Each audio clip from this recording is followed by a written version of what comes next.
Hello and welcome to another Dhamma meeting where we will discuss the Buddhist practices of charity, morality, and meditation. Everyone is welcome to join. And our first participant tonight is Mike from New York. Hi, Mike. How's the weather? Still snowing? Greetings, Ajahn Suchart. Not snowing right now. It's going to rain a bit today, but next week it's going to be much warmer. Maybe an early taste of spring, though I fear that it's not going to last too long before it gets cold again, as it usually stays cold till mid to late April here. Okay, that's the weather.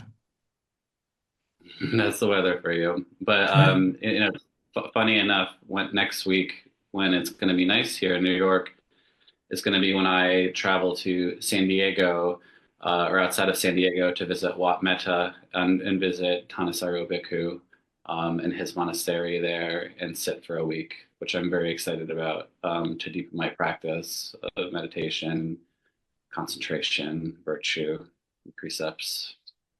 That's good. I'm very excited. I hope to one day come to Wat Yan as well. Um, Maybe in the years to come. That would be a dream of mine. Um, but today, in anticipation of my stay at the retreat or at the monastery, I've been trying to take things off my plate, so to speak. I've been trying to strip down all the extra things in my life, sports teams I follow, or I just stopped using social media. I'm trying to lessen my news intake all ahead of the retreat so that I feel empty and ready for the experience to take place. Is that something that you would suggest before going on retreat, Rajan? Yes, receiving uh, uh, any external input, they are harmful to the mind. The Buddha said all forms, sound, taste, smell, tactile objects are like fire. Once you're exposed to them, they will instigate love, hate, and delusion in the mind to come into action. So it's best to avoid them if you can. Our goal is to meditate, to calm the mind, and find peace and happiness from calming the mind. If we keep still in contact with the external sources, then the mind can never become calm. So try to restrain your sensual organs, your eyes, ears, nose, tongue, and body. Don't be exposed to the sensual objects. This will help reduce your work because there are hindrances. See? If you can reduce the hindrances, then it will be easier for you to find calm and peace. So this is one of the the recommendation that we should follow. Like keeping the eight precepts, the goal of the eight precepts is to restrain from exposing the mind to the sensual objects. So you won't have any sensual cravings arising as a hindrance into your practice. But even when you are not exposing to the sensual objects, your mind can still be thinking about them. So you have to be mindful also to stop your thought to think about the sensual objects by keeping it fixed with something like a mantra or what your body activity, for instance, all day long. Try not to send your mind to think about the external objects. Then when you meditate, it will be easier to calm the mind down, to become still.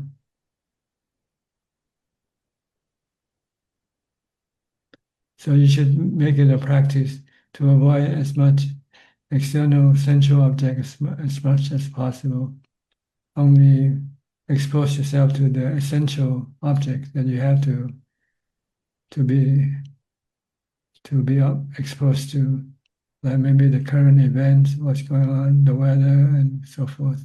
But if you can leave the politics alone, that would be much better. It will reduce a lot of tension in your mind, stress in your mind.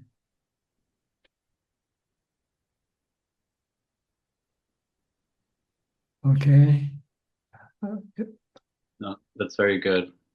Is this your first time to go practice in the monastery?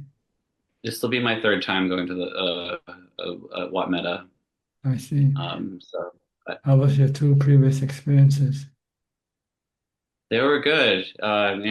They've been increasingly fruitful. The first time I was still early on in my practice, and I feel like I was still getting to know my own meditative life. I think I hadn't really truly gotten the hang of meditation yet. So then my second time I went, was a much better meditator, but it was definitely the most I'd ever meditated in my life going to that monastery. And so this time, my meditation practice has been going for a bunch of years now. So I hope to get even more out of it. I'll have plenty of time to try the 3 to 5 hour challenge. And really to push myself to see how good my concentration can be, and to try to lessen the hold of the defilements. So I'm excited to push myself to the test. Yes. Another thing you should try to avoid is engagement with people, even fellow meditators, if you can. Only have casual contact and not get too involved with contact with other people, because it can keep your mind thinking. So one of the recommendation is to avoid engagement, even with fellow meditators. Only engagement you really have to when you come to have meals together or do some work together. But then we try not to converse either. Try to just be mindful with what we have to do. I'm not sure whether that's the rule in the Ajahn monastery or not. Yeah, people talk, especially around the mealtime and the cleanup, just for like basic communication. But it's not silent. So people did, some people were more chatty than others. One thing I did last time, but I'm thinking of not doing it this time, is, I write a lot. So last time I went, I had brought a notebook, and at the end of the day, before I went to bed, I would kind of like, write down what I experienced that day, including like people's names, if I met them around the monastery, or like little insights I had while meditating. But I've also read that you don't want to do that when you go to the No, monastery. You don't want to have a notebook, and you don't want to write anything. Is you that what want you'd to clear suggest? your mind, not fill your mind up with information. Hmm. We don't take note, we don't keep any, unless you are a journalist or somebody like that who's just on a different mission to study about a place, then you might have to take note. But as a meditator, you don't want to leave anything inside your mind. You want to clear them out as much as possible. Leave the present empty, the mind empty in the present, by not thinking of the past or thinking of the future. Be mindful in the present. Reciting mantra, if the mind keep resisting and wants to think about this and that, use mantra or do some chanting or focus on what you do at the moment.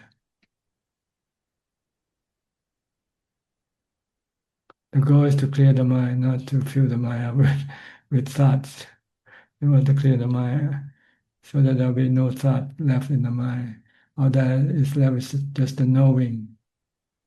The knowing we cannot clear. Knowing is always there. It's a constant thing that is part of the mind. But the thinking, you can stop them from time to time. Although not all the time, but from time to time, you can stop the thinking to rest the mind.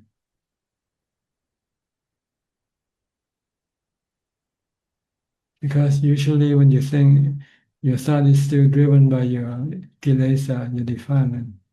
And your thought will be thinking about something that will cause you to get angry or cause you to have craving for something, wanting or expecting. And this can create stress and anxiety when you do this sort of thinking. So it's better not to think at all if you're in a retreat, meditation retreat. Think only of the essential. What I have to do now, I have to go to time to chant or to go eat or whatever. But other than that, don't think about anything.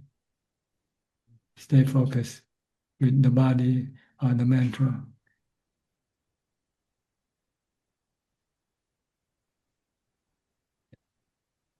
Okay. Does the Ajahn Jeff also give Dhamma talks to people who attend the meeting or the stay in the monastery? Yeah, he gives one short one in the morning before the meal, and then one longer one in the nighttime before the nighttime meditation. Nighttime you have group meditation. Yeah. Okay. But no morning meditation, group meditation. Morning meditation too, but it's a recording of a Dhamma talk in the morning. Mm. Okay. And can you have question if you would like to ask him anything during these talks? Yeah, there's a time in the afternoon where he takes questions. Okay. All right. I guess I have one last thing I'm trying to clear off before I go to my retreat is that I've had some friction with some people in my life, and I'm trying to just let that go ahead of my trip, so that I'm not taking anything with me, any disagreements that I have with anybody. And I know that in the Theravada Buddhism, there aren't like big forgiveness like teachings, but there are some that kind of get at different aspects of forgiveness. So I guess I just wanted to ask you if you had any wise words or Buddhist sutras or lessons to pull from, Buddhist wisdom to pull from as far as forgiving and letting go. Well, forgiving is for your own benefit, not for the person you forgive. Because once you forgive, then your mind can become peaceful. But if you cannot forgive every time you think of that person, you can become angry. But if you forgive and say, let bygone be bygone, it's like broken glass. You cannot bring it back anymore to its original form. So let it be and just accept that life is like this. Sometimes we have conflict. And once it's past, just forget about it and move on.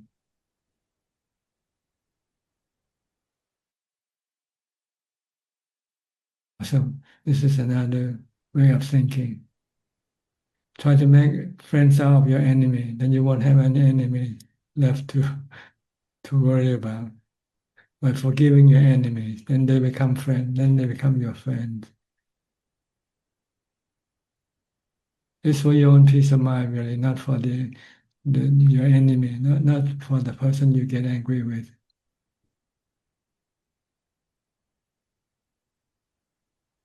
It's part of the metta formula.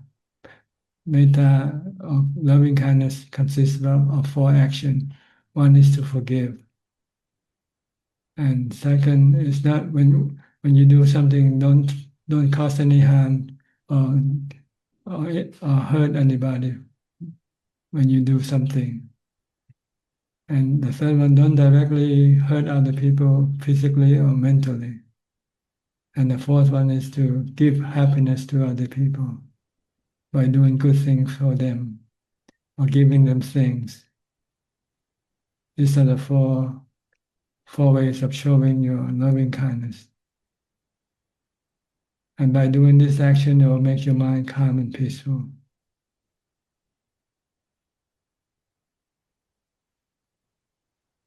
Okay?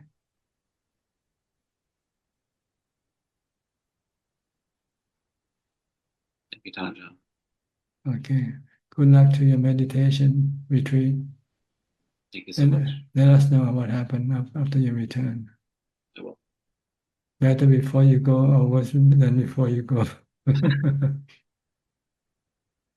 Okay. Next, we'll go to May, I think.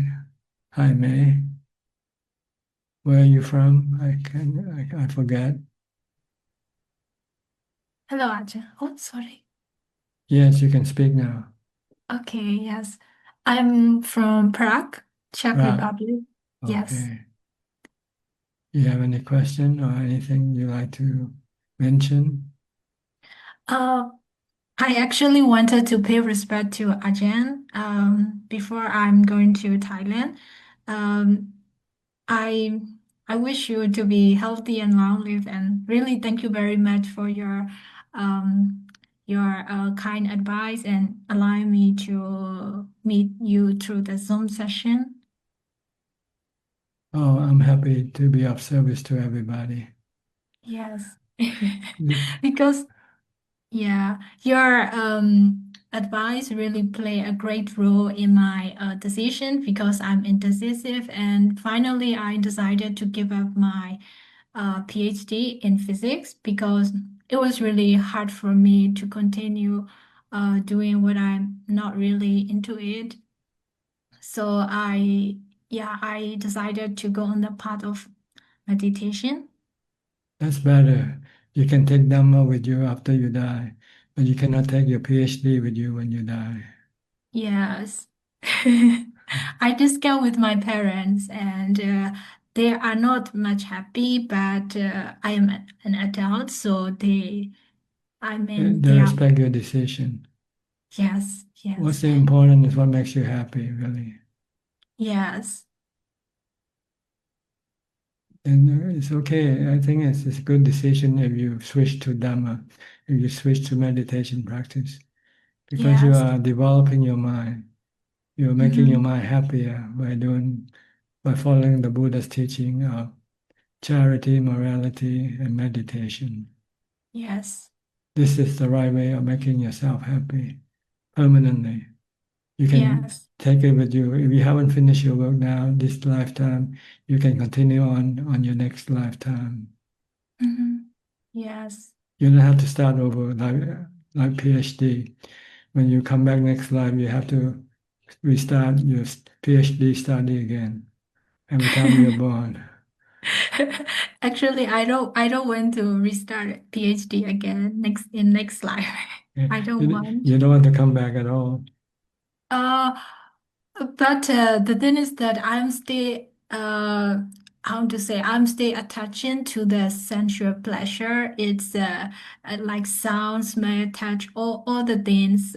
And I really like meditation, and I also go for a retreat three times, and I also practice at home as long as I can. And some of the time I did fasting, and I also meditate for more than 10 hours, and not continuously, but just like from the morning until I slept. Sometimes I feel depressed because I cannot go for more than 3 hours. So I was depressed, and then I try again, and also at the time there are some kind of thoughts coming about the sensual pleasure. That's what I am afraid if I decide on the path and those kind of attack. Well, you will gradually let go of your attachment to sensual pleasures as your meditation practice improve. You Yes, find the happiness from meditation far greater than the happiness you get from sensual pleasure. So try yes, to concentrate on your meditation as much as possible. yes, Without progress in meditation, it's hard to give up your sensual pleasures because the mind needs something to keep it happy. And right now, it depends on sensual pleasures to keep it happy. But if you can develop a new way of making the mind happy through meditation, then you can gradually switch from sensual pleasures to meditation pleasures. Yes. Yes, But you I have to will try. force yourself. You have to force yourself to do meditation, but not to the Yes. point where you become discouraged or frustrated. You have to know your strength. Mm-hmm. What you want and what you get, it might be two different things. So you have to look at what you get and be happy with what you get, Mm-hmm. and not be. If you're not happy with what you get, you can become discouraged or you can become, depressed, like you say, when you want to Yes. meditate and you cannot get what you want. So always look at the result and be content with what you get and try to improve as you go on. Okay, today I catch only 2 fish. Maybe tomorrow I can catch 3 fish or something. But be Yes. happy with 2 fish, better than nothing. Yes. Yes, that's right, Ajahn. And today, for me, sitting meditation is far better than f observing like eating or walking or kind of activity. Because today, while I was eating, for me, like I focus on the mental recitation of Vedana, and it's better than focusing on Buddha because I can observe like sometimes painful feelings, sometimes pleasant feelings. So the word Vedana is really good for me. But while I was eating, I found more difficult to focus on Vedana because I also knew like the mind or something, it want to move to one object to another. And sometimes I don't know which to focus. Should I eat? Should I focus on the spoon? And I say, no, I have to focus on Vedana. And then there is a glass of water and I want to pull the water. I just want to drink and do something. I want to scratch the body while eating. So for me, I found it difficult to observe while doing activity on the focus. So do you have any advice on it? Well, actually, this is what the Buddha recommends. Be mindful of your body activities in the full foundation of mindfulness. Because when you do something, you want to watch what you do, so you don't do it wrong. You do it correctly. If you Mhm. focus your attention on something else, you might not be doing correctly what you do. So you should just keep watching what you do. Just Mhm. watch, that's all. And don't think about other things. Just know that you are drinking, you're eating, you're walking. Whatever you do, just keep watch your body activity. Okay. It's easier to watch than watch your feeling. Your feeling can Mhm. be quite difficult at times, and it's not important. Unless you want to use the Vedana as a mantra, then you can do that also. But at the Mhm. same time, you also have to look at what you do. Okay. With reciting of the Vedana mantra might be help to prevent your mind from thinking about other things while you're doing something at the same time. Mhm. So you So can is it? eat, you can watch your eating and at the same time recite Vedana, Vedana, Vedana if you like. Mhm. If you don't like Buddha, Buddha, or Buddha, Buddha, you can use Vedana, Vedana. Mhm. I used to use Anicca, Anicca when I do some mantra. I find I like Anicca because I see things is constantly changing all the time. So you can use a mantra in coupling with your watching your body activity. But you have to Yes. be watching what you do because you might do it wrong, or you might make some mistake Mhm. and can hurt yourself. Like when you're cutting something, if you're not watching when you're cutting, then you might cut your finger. Yes. Yeah. Because at the same time, I knew that my mind is restless because it want to move to class, to spawn, to other things, sometimes in the past, sometimes to the memory, to the future imagination. So, I was eating and I was focusing on Vedana and I found my mind is restless, so I was depressed a bit because it cannot be focused. Maybe you can just stop what you do and then focus on what's important to you at that time. If you find that you have to be focusing on your thoughts or whatever, then you can stop doing something at that time temporarily and just keep watching your thought and see if you can stop it. And ask yourself whether you really have to think or not. If you don't have to think, then you should not think, because thinking will make your mind restless and agitated, and you will not be able to meditate successfully if you allow your thought to run free.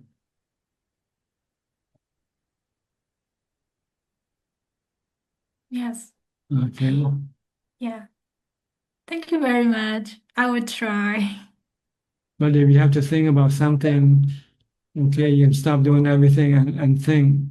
You have to do some planning or doing something, then you can think about that thing until you have finally know what you have to do. Then you can stop thinking about that thing and then come back to whatever you do. I have lots of company here, so I hope it doesn't bother you. Yeah. Okay. Anything Yeah, thank you. else? This one, and if I have burden and loneliness in the practice for long term, which can be the best reminder to myself in the practice that Ajahn would like to give. You can remind yourself that you're not being mindful, and you let your mind create this feeling. See, if you're mindful, the mind will not be able to create this feeling of loneliness or boredom. If you keep your mind busy with your mantra, it will not be able to. So whenever you start to feel blue, feel bad, feel lonely, it means you're not mindful anymore. You lose control of your thoughts. Your thought is the one who create this feeling of loneliness or sadness. So it just you have to say to yourself, I have to now be more mindful. I should start reciting mantra right away to counter this feeling. And it might take a few minutes before your mind will feel better or come back to normal. Yes. So this is very important when you're on a meditation retreat. You have to be constantly mindful because your mind always wants to go after sensual craving. Yes, exactly. And you cannot go if you're in a meditation retreat. So you'll feel, frustrated, sad, and lonely. And the only way to deal with it is to meditate or practice mindfulness, reciting a mantra to stop your mind from generating this feeling, this bad feeling. Yes. Thank you very much. And the last question, first I was thinking to meditate as a person, as a lay person, and then my initial idea is to see how far I can go, and maybe after 5 or 6 months, I want to ordain as a nun. Do you think would it be a good idea to ordain as a nun or just to uh, practice? Are there any difference, like to motivate myself to go on the path? Well, if you want to be a long-term practitioner, then being a nun or being a monk is probably the best solution, best option, because you will be living in a community which have support for your basic requisite of life. You won't have to worry about having money to pay for your food, for your lodging, for your clothing, or for your medicine. It will be provided by lay supporters. But if you don't ordain, then you have to be responsible for your own requisites. You have to have money to pay for your own food and so forth, So if you are committed in a long term and forever, then maybe the best option is to join the community of monks or nuns, which is being supported by lay people. Then you can Yes. then focus on your meditation practice without having to worry about your financial situation. Yes. Currently, I don't need to worry about the money or anything else. But my goal is up to the Sotapanna, which I still didn't reach it. But uh, I heard about it if because I'm also not sure to go back to the household life, and um, this is complicated. So yeah, I mean, maybe I should see and observe first. And it also depends on how much you have progress in your meditation. If you Mm-hmm. can if you can meditate and be happy with your meditation and doesn't really need any sensual pleasures, then you probably want to become a nun. But if you're still in between, sometimes you meditate and sometimes you still want to watch on YouTube or something, then it might be difficult for you to become a nun. Yes. So you have to look at your strength and look at what you really want in the end. Yes. Because as a meditator, usually you have to live alone. You don't have any engagement with other people. But as Yes. you grow older, you might need support from other people. When you reach old age, like me, I think I'm beginning to think about maybe what happened if I cannot do something for myself, then I would need somebody to help me doing. In a community, there will be people who will be willing to support the more senior practitioners. Yes. Yeah. So this is something that you have to think about. You don't have to rush in to do this thing. What you have to rush in is to do your meditation and mindfulness practice. This is the Yeah. most important thing. It will be the one that will push you toward monastic life eventually. Yeah. Currently, I have decided to give up my PhD, so I'm leaving from Prague to Thailand, and then I decided to practice as a layperson in the Ajahn monastery in the I don't know near Udon Thani. Yes, I know. And I met Ajahn Martin before. It's a yes. good start. Yeah. Then Yes. maybe you can move later on to become a nun if you like, if you feel that this is what you want permanently. Yes, I've been there 3 years ago, and I met Ajahn Martin. So that time was very short. This time I'm thinking for a long time, and but I'm in between the sensual pleasure and meditation pleasure. So first Yeah. I will meditate as a layperson, and Yeah, then try to increase more meditation and less yes, sensual activity. yes. Okay. Thank you very much, All Ajahn. right, you're welcome. Next, Anura and Ramya, who is now on Wednesday morning. Yeah, good evening, Tangajan. Yes, yeah, Thursday morning. So I woke up early and joined the Magha Puja chanting at Wat Chan. Mm-hmm. Yeah, so there was. Yeah, we're celebrating right now. Yeah, Usually about 8 p.m. Most yeah, temples will have candlelight procession, yeah. paying Yes, respect to the Buddha, Dhamma, and Sangha. yes. Okay, yeah, that's good. I have no question, Tangajan. Yeah. Okay, about you, Ramya. No questions, then yeah, Okay, keep just practicing. for Yeah, your information, in Yeah. Thailand we celebrate three Buddhist yeah, holidays. Yeah. The first one is Visakha Bhucha yeah. Day, which commemorating the birth, Mhm. enlightenment, and the passing away of the Buddha. Mhm. The second one we call Asalaha Bhucha. Mhm. This one celebrate the first sermon when the Buddha first gave his first Dhamma talks to the world, when he taught the five ascetics, Yeah. the Four Noble Truths and the Noble Eightfold Path. And then the last one, which is today, Maka Bucha, this is commemorating the day when 1,215 fully enlightened noble disciples came from different directions to pay respect to the Buddha. All these 1,250 arahants was the Buddha's student. They studied with the Yeah. Buddha and became enlightened. After they became enlightened, they asked for ordination as a Buddhist monk.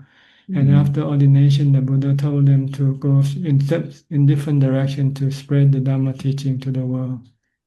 And then when the time come for this night, there was a tradition, I think, in India where most religion will come and pay respect to the teachers. Student will come pay respect to the teacher on this particular month and day. So this 1,250 arahant, which were in different parts of the land, they come together without having any pre-arrangement to come. So this is the first time, the biggest gathering of a noble disciple in the history of Buddhism. So this commemorating the day of the Sangha, the Yeah. noble disciple. So this is what we're commemorating every year. Yeah. It's called Four Miracles Happen on that day, right? So those. Yes, That's four what- things Yeah, happen. four things happen, yeah. Yeah, one is the full moon of the lunar third month, and then the gathering of these 1,215 noble disciples, and all of these noble disciples were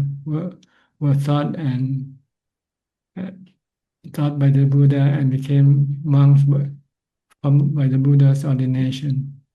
And then there's the giving of the talk of the heart of Buddhism, the teaching that represent the heart of Buddhism, which is the avoiding of doing all bad karmas, doing only good karmas, and purify the mind. This is essentially what the Buddha talked about that on that day today. Yeah. Okay. It's a Patimokkha, is that correct? Yeah. Patimo is the name they given to this particular discourse. Yeah. Patimo actually means the rules, the monastic rules for the monks to follow. Yeah. So he told our monk how to live. Monks should live in a non-violent manner, Yeah. not hurting or saying things that will hurt other people, or doing things that will hurt other people, and stay in quiet place alone, stay in solitude, and so forth. I can't remember the whole suttas. They call Yeah. Patimokkha, Ovata Patimokkha. Oh, what the Patimokkha. Yeah. Okay. Yeah. Ovata means teaching. Yeah. It's very inspiring. That's an event for us. Okay. So you have any question regarding this particular day? No, Ajahn. Yeah, I'm good there. Yeah. Thank you. Okay then. Yeah. I'll go Yeah. to yes, we'll Yeah, go thank to you. Professor again. You're welcome. Hi, Professor. Good afternoon, Ajahn. Yes.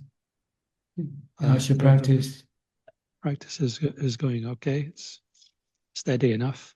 Yes, you have to maintain the momentum. Yeah, I have a good schedule of Mhm. practice, which is very consistent. Yeah. Don't just practice on the urge alone, because sometimes you don't feel like practicing, then you're not practicing. You have to have a schedule to force you to practice whether you like it or not. Yeah, I just do it, whatever is the case. It's good to have a schedule.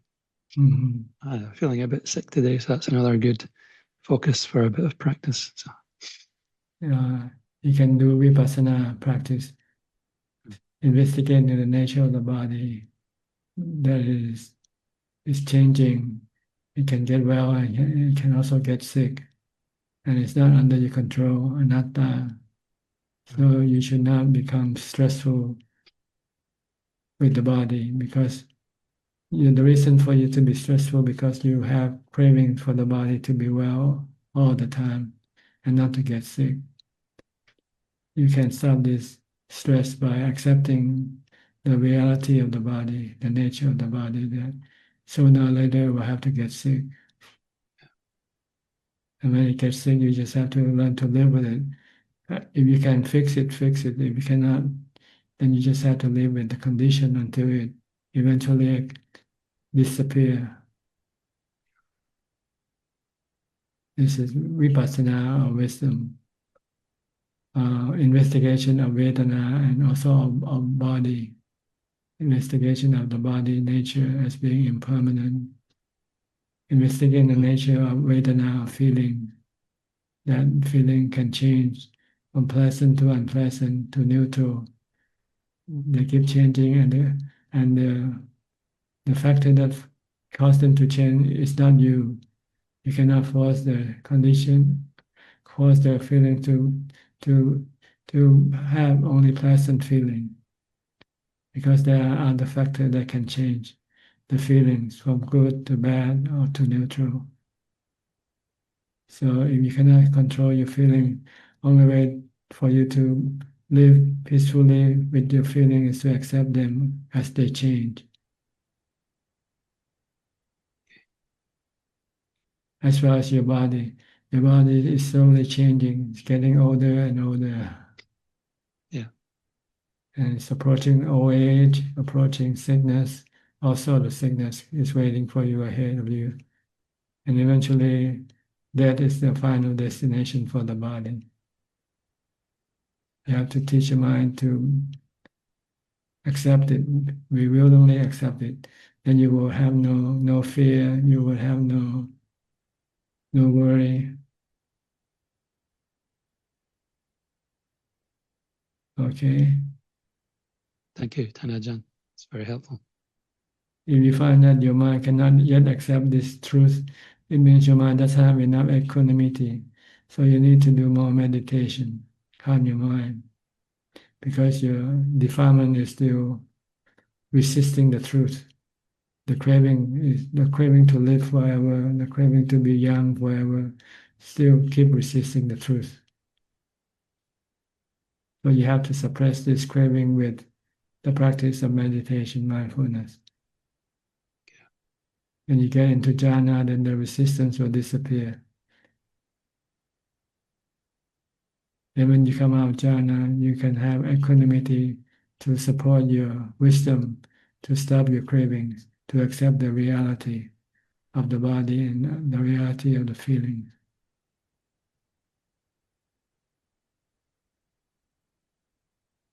Okay. Thank you, Tanajan. Thank you very much. You're welcome. Next, Nita and Saket. How are you both? Namaskar, Ajahn. Namaskar, Ajahn. Yes, we are well, thank you. Uh-huh. Is Namaskaran and Namaste the same thing? I think they might have the same root. Yes, Yes. Ajahn. But Namaskaran is Pali, right? I think Namaste. Or is it Thai?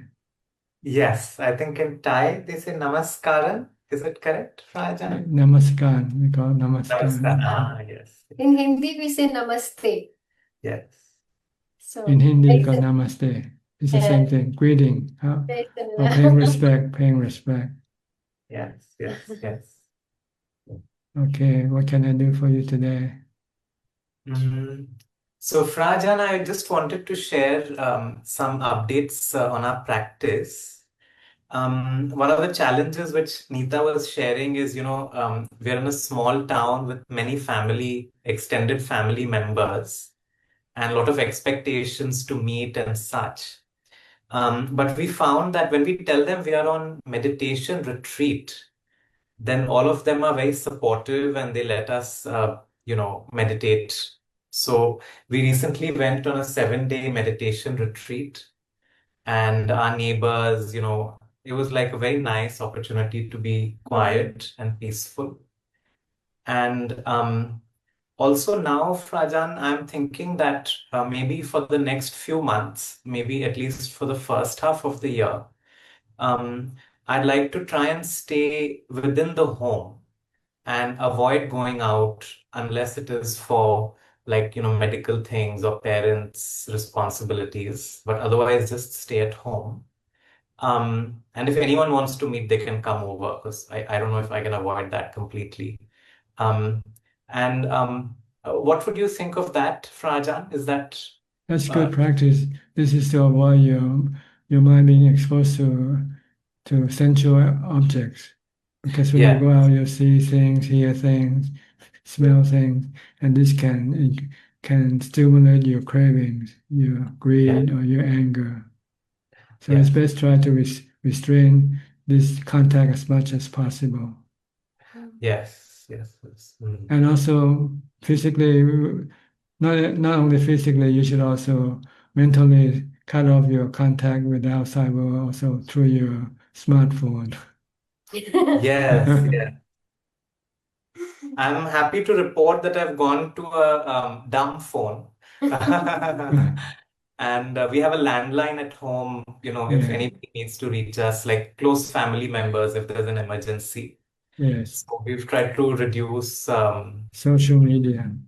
and no social media, but WhatsApp, I think in our Indian community, WhatsApp is we can't leave it. So we use it on the computer and things like that. Yeah, we're trying very hard to limit and reduce. Limit your engagement with other people as well. Yes. Try to stay alone as much as possible. Yes, Rajan. Then you can then be easier for you to focus your mindfulness on an object. You will not be easily distracted. Yes. I think in the retreat we felt that it was possible to start focusing more, less of other conversations and distractions, and it allowed for a lot of settling. And I had one other. Yes, Especially when you meditate, you want to be fully focused on your meditation object only. Then your mind can become calm and still eventually. yes. Okay, I think you were mine is saying getting something. calm, but not Not still. yet it takes time. Takes time. Because mindfulness is not continuous. You may be mindful for a few seconds and then your mind ran away again and you have to bring it back. Yes. You might keep running away from your meditation object. That's the problem. Yes. So keep bringing it back. And practice mindfulness. When you're not meditating, you have to practice mindfulness. Every waking hours of your waking hour, every minute of your waking hours. Try to be mindful. Try to tie your mind with something. Don't allow it to go think freely. Only thing you really have to. Yes, Rajan. We're trying.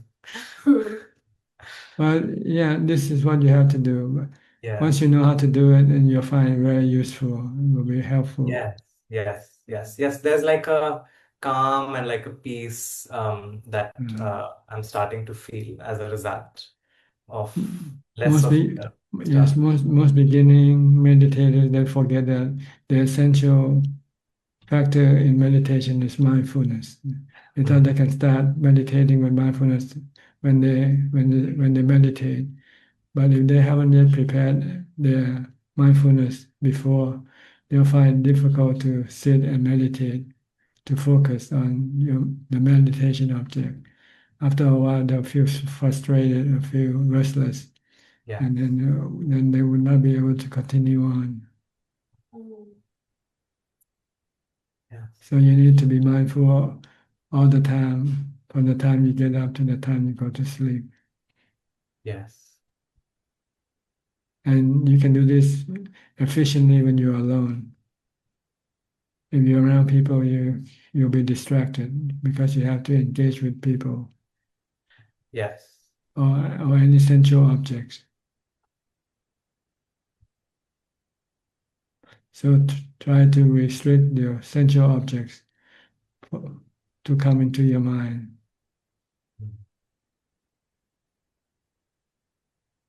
Okay. Yes, Rajan. And I had one other question for Rajan. Sometimes, like when we try to do the 6-hour challenge, then my mind becomes very drowsy. And is it okay to open the eyes as one of Yes, the you can open it. You can stand up and recite or chant, do some chanting, recite something until you feel awake. Then you can then Yes. sit down and meditate again if you like. The 6-hour challenge mainly is to restrict your cravings to move around. Yes. Just want to keep you stay in one place, standing or sitting. This will reduce the amount of cravings in your mind. Then you'll find it way easier for you to meditate because you cannot find excuse to do other things because you're not even allow your body to go away from where you sit or stand. And the only thing you can do is just meditate while you sit or stand. Yes. Yes. So you should try to do as much meditation as possible when you take this 6-hour challenge until you find that you can no longer focus on your meditation object. Then you might open up your eyes and take a few minutes break and maybe just recite mantra or just do some chanting or just merely just try to keep the mind still, not thinking about anything.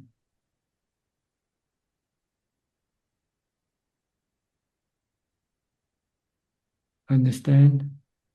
Yes. Yes, Rajan. Okay. Okay. Thank you. The real problem is the thinking. Try to prevent it from thinking. When you think you will have craving coming after. When you think of something, you want to go after that something. If you don't think, then there will be no urge or desire to go after anything. Rajan, during these meditations, like whenever I'm starting, there's this desire to reach the fourth jhana many times. So that desire actually pulls me back and it doesn't allow me to, like, my mind doesn't stop thinking. And sometimes it reaches the first jhana, I'm a little happier, but then I get distracted and that's the end of that. So it's happening frequently. Yes, it depends on how strong and continuous is your mindfulness. So you have to increase your mindfulness practice before you meditate.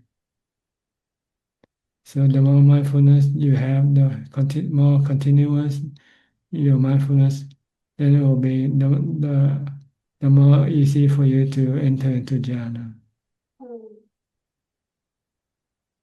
So keep developing mindfulness all the time. Whether you're meditating or not, you have to keep doing mindfulness all the time. Once it starts becoming continuous, then jhanas would happen automatically. You mean the jhana will come automatically after you have? Yes. Because your mind will not be able to think about anything. When it doesn't think, and then it will become still and peaceful and enter into jhana. And you feel released, you feel free, you don't have to do anything anymore. You don't have to force the mind because the mind doesn't rebel or try to do something anymore. The mind becomes rested. True. Yeah, right now it still goes towards sensual desires of eating or watching something that happen. So yeah, I'll keep practicing. Just tell yourself that it's not easy. It's a long haul. Don't expect it to be a one-night stand thing, you know.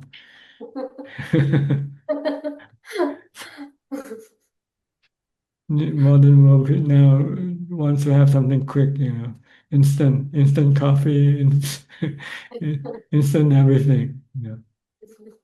But meditation doesn't come instantly. It takes time to develop mindfulness first. Unless you have already developed in your past life. Like some people, like Mechi Gel, I think, she's one of the Ajahn Mun's disciples, who, when she started meditation, in 5 minutes her mind can enter into jhana right away. And she didn't even know that she had entered into jhana, because her jhana is different from for most people, because her jhana doesn't remain still. She went and enter into seeing the spiritual world, seeing other spiritual beings. But she was fortunate to have Ajahn Man and Ajahn Mahabhu as her teachers, who keep trying to tell her not to go into that direction, to go into vision and to see things, to connect with spiritual being is not the path for enlightenment. So she eventually stopped going after those things and forced the mind to remain still and have equanimity. And after coming out, then she focused on the cravings, on the suffering caused by the craving. Whenever there's craving or suffering arises, she will investigate for the cravings. And when she finds that the source of her suffering is the craving, then she can stop the craving by teaching the mind that whatever craving craves for, they are not for happiness, they are for suffering.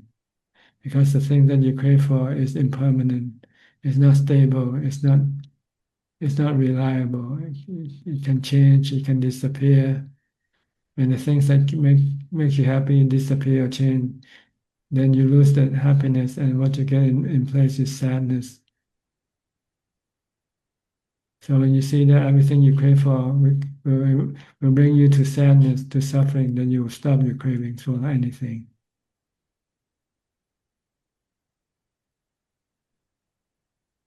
And to stop your craving, you need to have jhana to be able to do it. Right now we have wisdom, we know the cause of our suffering is our craving, but we could not stop our craving yet, because we don't have the strength to stop the mind, to still the mind. If you cannot still the mind, then you cannot stop your craving. I can see the rising and I can see that it stays for a while, the craving, the defilement, and then I see it ceasing also, and then satisfactoriness in that. But and I see the anatta also, because I'm not able to control it. You have to see the object of your craving is to be poisonous to you, to be harmful to you. Then you don't want to go after those objects. As if you still see it as a sweet candy, then you will keep going after them. Yes, that is true. You have to think of impermanent. Everything rises and one day will cease. Whatever you get, one day you will lose it in the end. And when you lose it, then you become sad, not happy. So better not to have anything. It's best to have nothing. Because nothing cannot give you any suffering or sadness. It's the only thing or people that will give you sadness or suffering, because they can change from good to bad, or they can disappear, because they are anicca and also anatta. You cannot control them. You cannot force them to remain good to you all the time, give you only happiness. They can change anytime. This is the work of wisdom. You have to contemplate in this nature, see the three characteristics in everything that you crave for.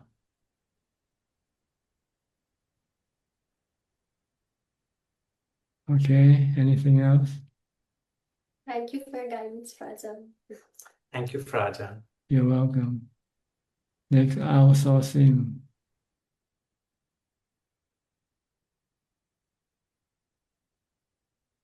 Good evening, Ajahn.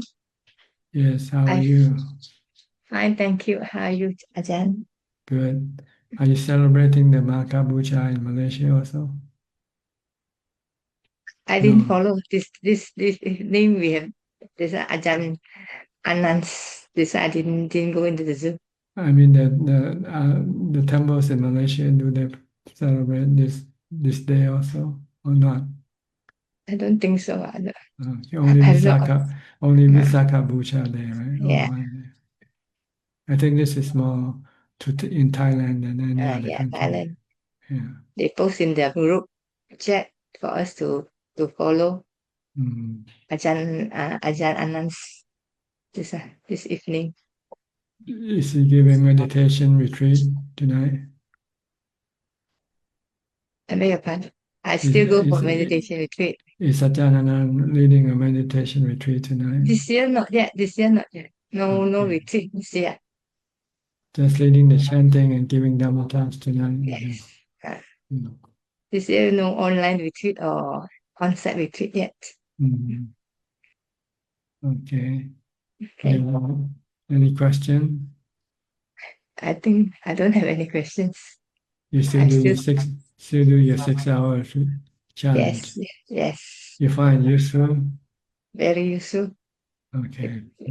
And my mindfulness is very good if I follow the 6 hours. And then other days, if I have time, I'll do 5 hours challenge. Sometimes I do 4 hours, and I do another 1 hour.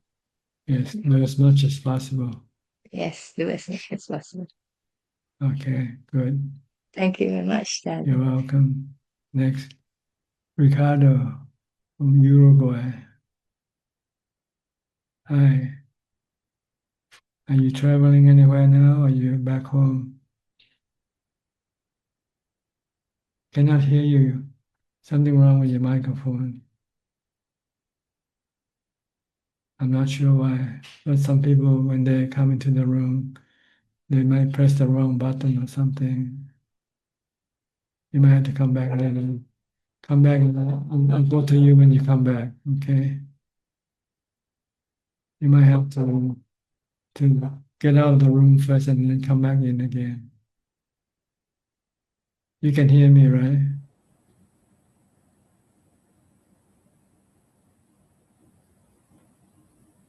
I cannot hear you. No, cannot hear you.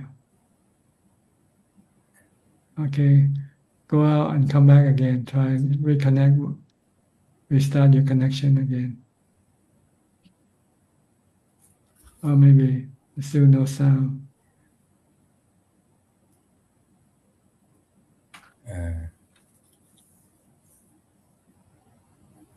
You can hear us, right? You can hear me.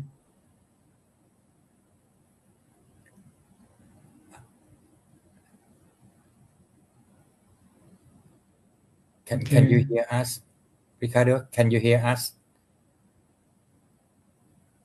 Not if you can hear us, not.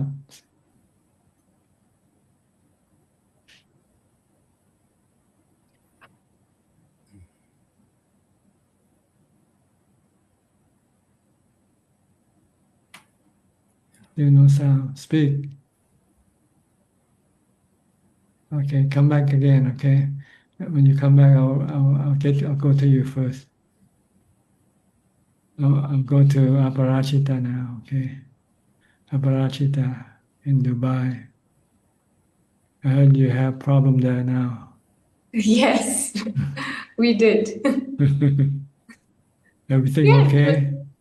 Yes, now it's okay. And I guess first time I got to see, wow, like, missiles, shrapnel. Projectiles coming in. Yes, yes. Real thing, the real thing. The real thing, falling from the sky in all kinds of ways.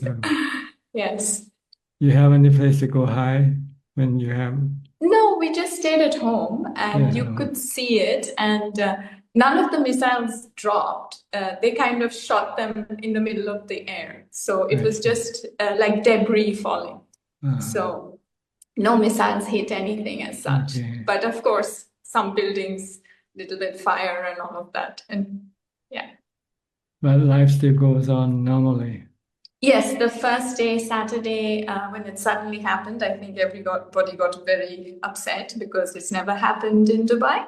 And then we were asked to stay indoors, not go out. And then the next Sunday, also in the morning, in fact, I drove out, but then I came back and then I saw right in front of my window in the distance. And then it calmed down and now it's okay. So I went out, taught my classes. So yeah. So life is back to normal now. Yes, I mean, yes, I think from today onwards, it's back to normal. No restriction. No, there wasn't any restriction except on Saturday and Sunday. Yeah. Yes. Okay.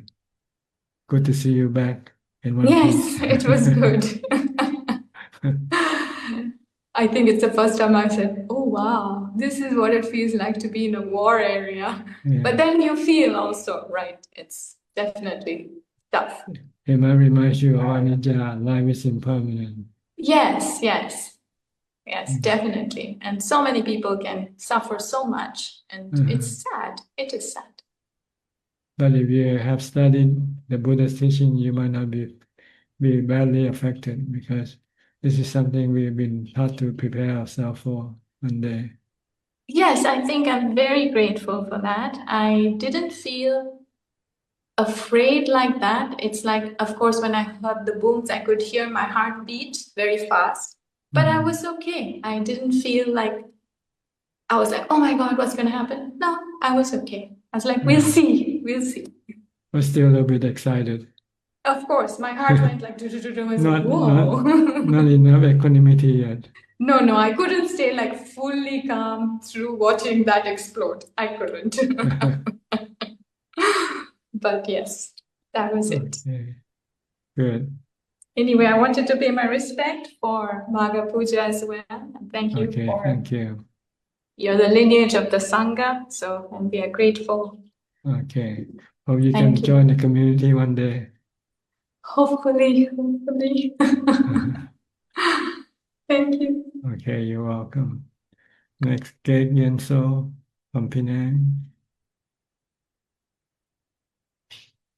Ajahn, pay respect. Yeah, no question today, Ajahn. Okay. Kok Seng from Singapore. Good evening, Ajahn. Here to pay respect. No questions at the moment. Does Wat Palilai have any activity tonight? If I'm not mistaken, I think they have. Candle procession. I think so. But I so far I didn't join them. Yeah. Have you ever joined them before? No. Okay. All right. Good to see you. Thank you, Ajahn. Hope your practice is going well.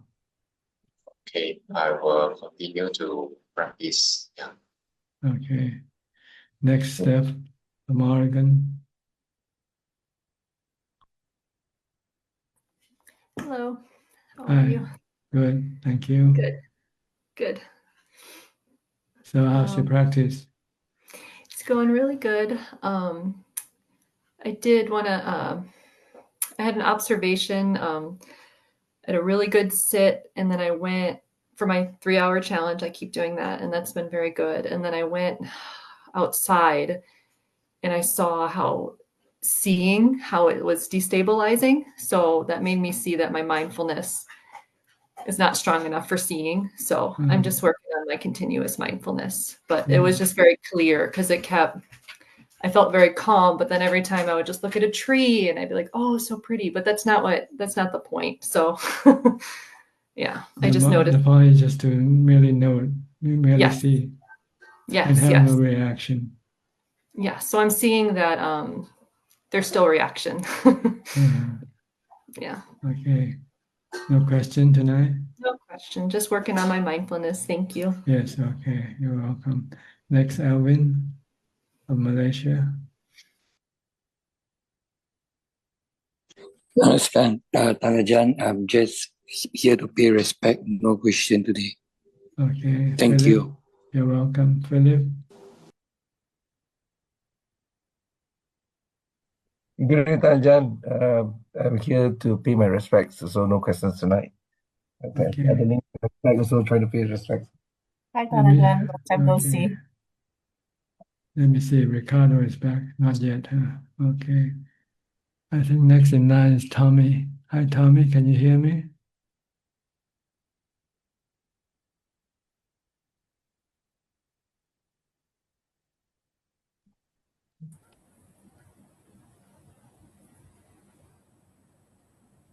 Okay. Yes. ขอบคุณครับ Go ahead. Just a second. I just gotta get my notes. Sorry.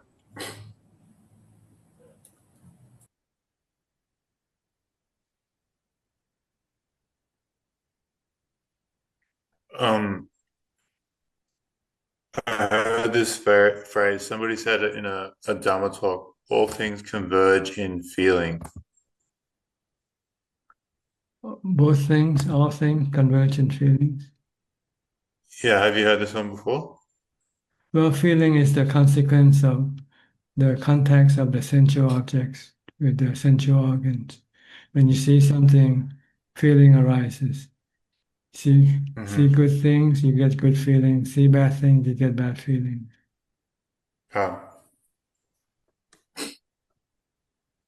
And after you have feelings, then you have cravings. If you see good thing and you get good feeling, then you want to crave, you want to possess that thing that you see.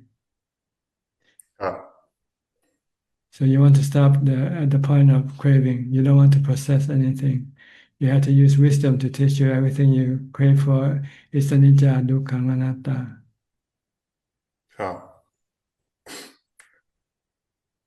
Then you'll be spared the suffering. Because whatever you have, whatever you own will cause you suffering sooner or later.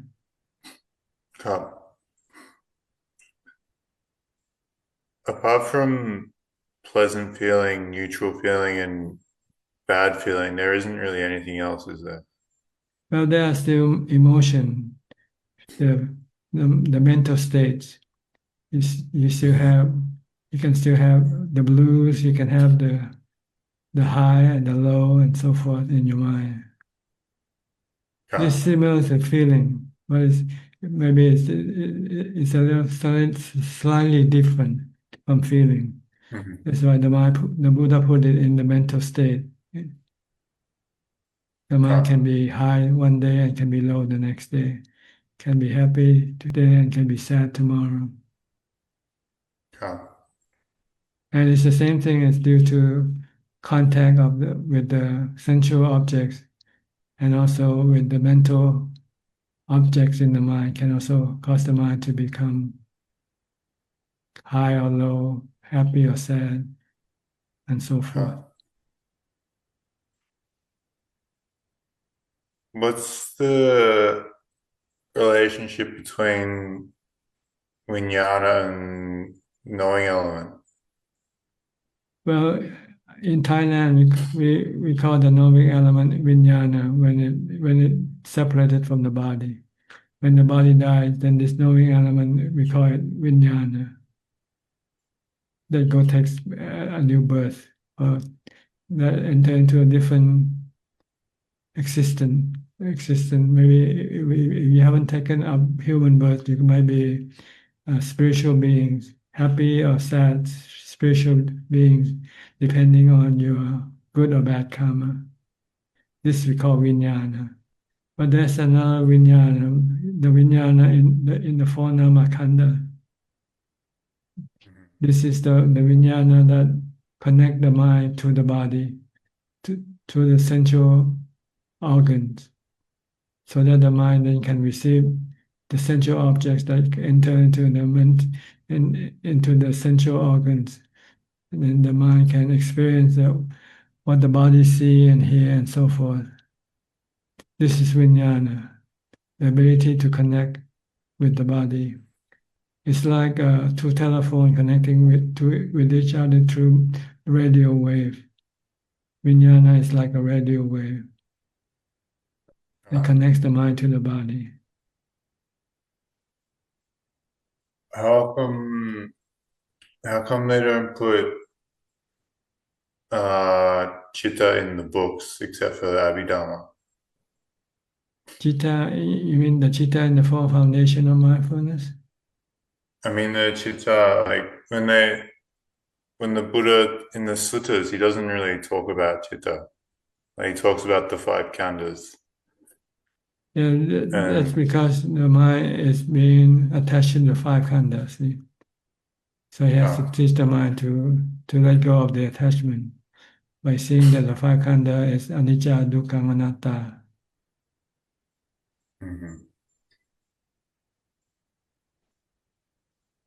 What was there before there was knowing element? Well, the Buddha said he could not find out this answer himself. So he said it's useless anyway to know about the origin of things because it's not relevant.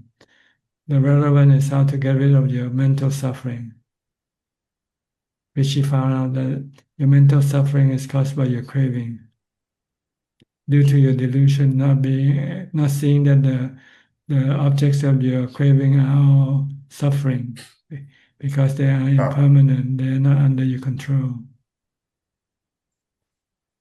So the goal in Buddhism is not to discover the beginning of life or the beginning of universe. The goal is to get rid of the suffering inside your mind.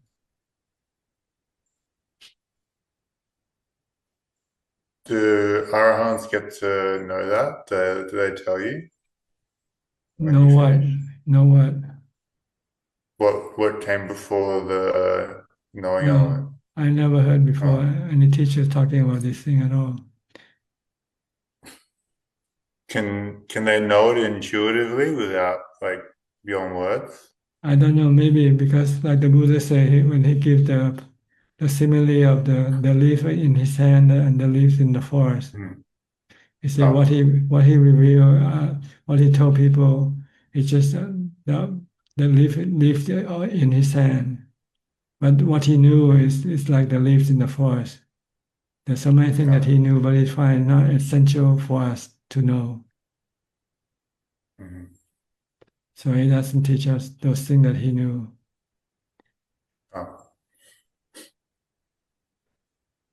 Okay. Thank you, Ajahn.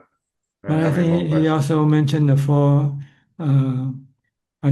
incomprehensible things, the four incomprehensible things for noble people like us to comprehend. That is first the law of karma, the beginning of universe, the ability of the Buddha, and the jhanas.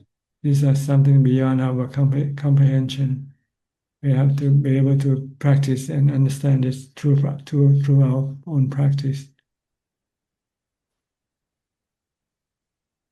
So don't waste your time seeking answers to these four questions.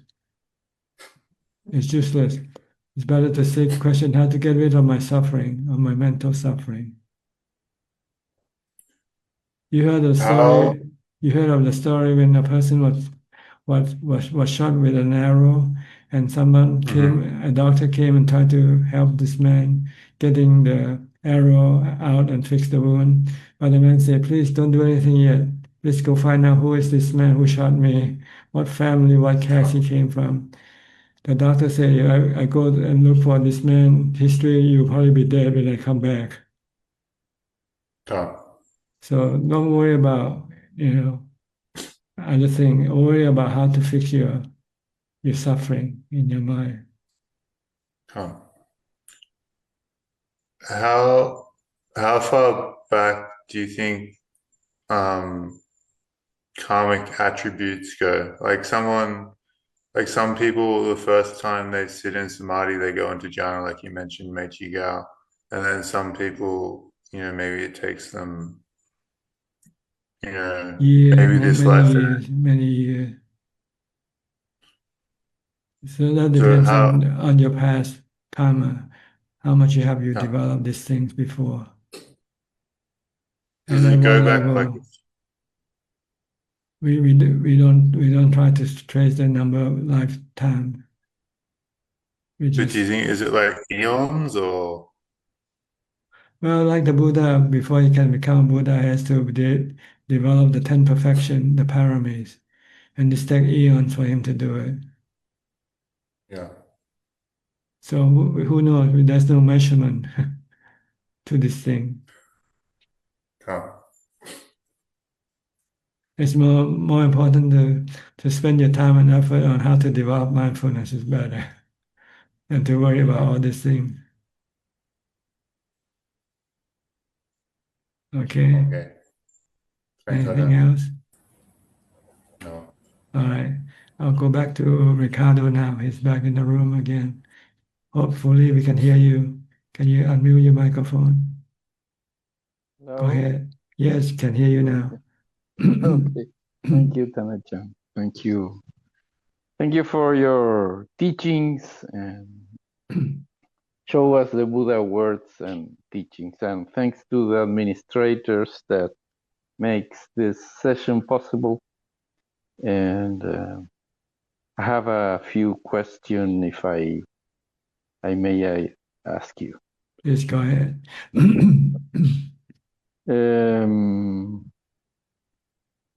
Some teachers sometimes talks about the world life after jhanas. They say that after you enter jhanas and you come out, the world is not the same, or at least the mind is not the same. What would you tell us about that? The my interest in the world is different because it has found a new, better way of being happy. See? You can be happy with jhana, which is a better way of being happy because it's easier. It takes less. There are less factors for you to have to deal with. With sensual pleasure, you need so many different factors in order to be able to be happy with your sensual pleasure. But with meditation, all you need is just mindfulness. And the result is far greater than what you get from sensual pleasure. So your outlook in life change. Before you might be outgoing, sociable, but after you have discovered jhana, you turn out to be an introvert instead. Look inside more. Seclusion, being alone, not being sociable anymore. Good answer for my life. Second question I'd like to ask is that sometimes, I mean, the Buddha taught us to do vipassana, but and some teachers say that getting into samadhi is enough. Some say that only after jhana you get really vipassana. Otherwise, I think, I am asking you, the first stage should be like intellectual, that you see that things change and all that, but it's only on your mind. But after you enter samadhi or maybe jhana, please tell us, there's like a deep inside, like you experience vipassana even on the sensations, as you said before. Is that right? No, it's not that. Vipassana and samadhi, what samadhi or jhana does for you is to have the strength to suppress your craving. See, without jhana, you don't have the strength to suppress your craving, even though you know with wisdom that the suffering that you are experiencing is being caused by your craving. You cannot stop it. But after you have jhana, then you would have the strength. When you have suffering and you find out that this suffering is caused by your craving, then you can suppress it, stop the craving. Like if you crave for cigarette and there's no cigarette for you to smoke, you feel restless and agitated. And if you use wisdom and say, I want cigarette, this is the cause of my restlessness. So if I have jhana, I can stop this craving right away and say, okay, no, from now on, I'm not going to crave for cigarette anymore. When you stop the craving, then the restlessness and agitation will disappear. But without jhana, you will not be able to stop your cravings for cigarettes right away. Another question would be, okay, thank you. Go ahead. How would you describe, I've heard some teachings or teachings about how is chitta inside. How is chitta inside? Can you tell us if that is personal, or like when you get inside chitta is almost the same for everyone? No, chitta inside is the same for everyone, but we don't see the chitta inside because our defilement keep pushing us to go look outside instead. Instead of looking inside, we look at the sensual objects instead. So we have to meditate, we have to use mindfulness to pull the mind back inside so that the mind can then see what's inside, see the Namakanda, see the Vedana, Sanya, Sankara, Vijnana, see the kilesa, see the defilement. Everything is inside the mind, see. But we don't see it now.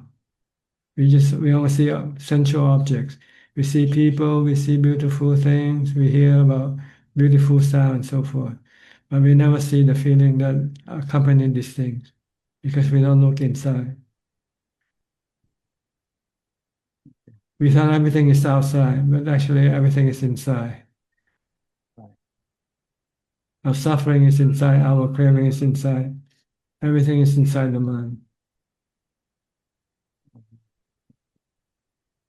Another question would be like when you go on a 10-day retreat, ours after the third day, we can feel and see the sensations in our body, and we can experience like they rise and develop and go out or finish.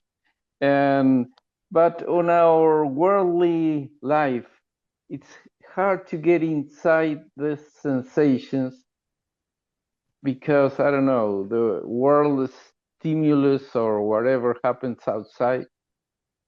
My mind cannot feel or experience these very small, tiny sensations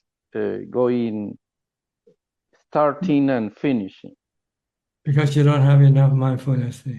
When you're outside, when you're working, you don't have enough time to focus on your mindfulness. You focus more on what you do, what you think, what you feel. Then you're not having mindfulness all this time. So you don't see what's going on inside you. But when you come into retreat, you have time to develop more mindfulness. And as you become more mindful, you become more aware of things going on within yourself. You're bringing the mind back, just like the answer to the first question. Your mind's been sending to go outside.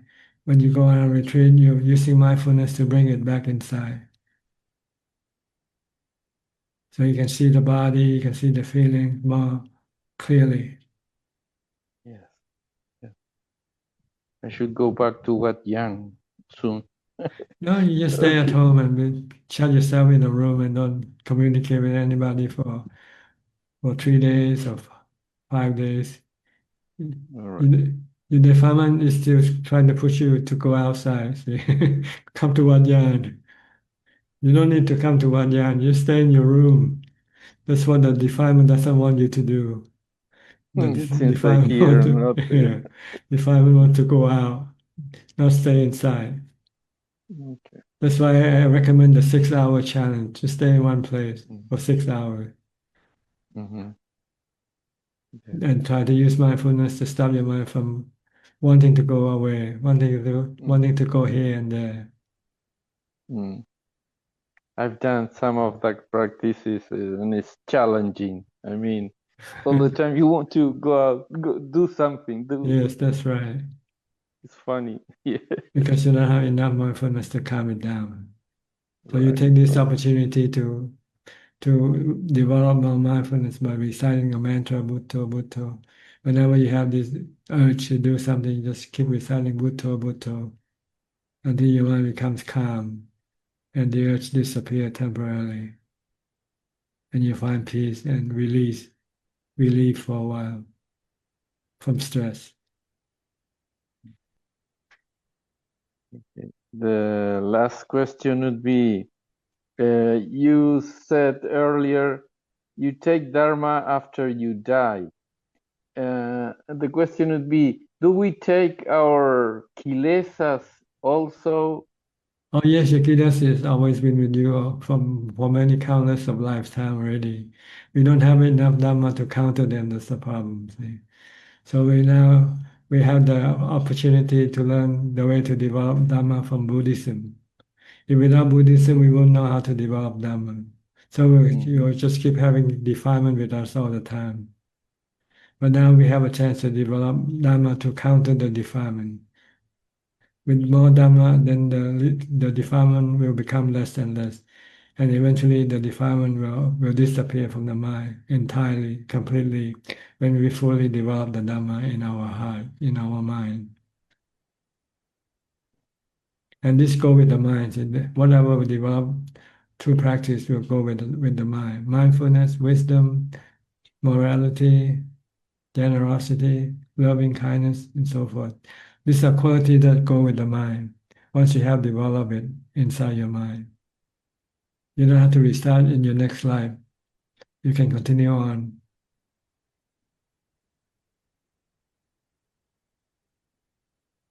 Okay. Thank you very much, Tanajan. Is that all? Yeah, deep gratitude for your teaching. All right. Be well. Be well. You're welcome.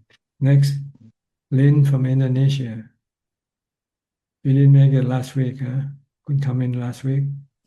Yes, I didn't make it because I was a bit late, but it's okay. I watched from Facebook. Just couldn't answer, just couldn't ask questions, that's all. Huh? Yes. But I learned a lot though. Good. What about tonight? You have any question? Yeah, just one short one. Is memory the same as perception or sankhara? San is sanya. It's perception or memory. Okay. Sankhara is thinking. Mental fabrication is sankhara. You think about this, think about that, going here and there, what to do next, what to do then and now, this is thinking. But when you remember something, this is sanya. Oh, you remember yesterday something happened to you. Or when you see somebody, you remember the name of that person. This is the work of sanya. Or even our ability to notice the difference between a dog from a cat. This is also the work of sanya. Okay. Perception or memory. We have good memory of what a dog is and what a cat is. So we don't get confused when we see a dog from a cat. Okay. This is the work of sanya. Okay. So Sankhara is the thing, what should I do with this dog when I see this dog? What should I do with this cat? This is sankhara. Sankhara is the one that do the bidding for the craving. See, the craving is sankhara. First, it uses the memory. Or when you see something, you remember this thing is good. This you see an ice cream. You say, "Oh, this ice cream was good, so I want some more ice cream." When you think of "I want some more," this is sankhara. But your perception of the ice cream as being good is sanya. The problem with our sanya is we see things only half side of the story. We see the good side, but we don't see the bad side. So this is where Dhamma comes in, wisdom comes in, to teach the mind to have the bad side added to the sanya. So that is anicca, dukkha, anatta. Everything has good and bad side to it, right? When there's birth, there's happiness. But when there's death, there's sadness. But we don't want to think about that. We only want to think about birth. We celebrate birthday, but we don't celebrate death. yes, that's what happened to me today. People celebrated my birthday today. So we want to change our perception or add more perception to balance our perception, not to be one-sided. To see life on both sides, the rising side and the downside also. Everything has two faces, the coin, like a coin. That's why when the Buddha gave the first discourse, and one of the listener became a Sotapanna by announcing that whatever rises will cease. You see the anicca and everything. We don't see that. See, we see something rise and it will continue to rise forever or exist forever, but nothing lasts forever. True. So we have to change our perception from forever to never forever.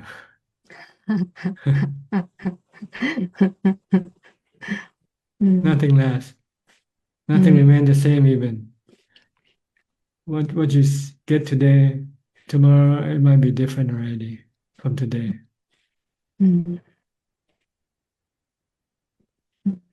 Okay.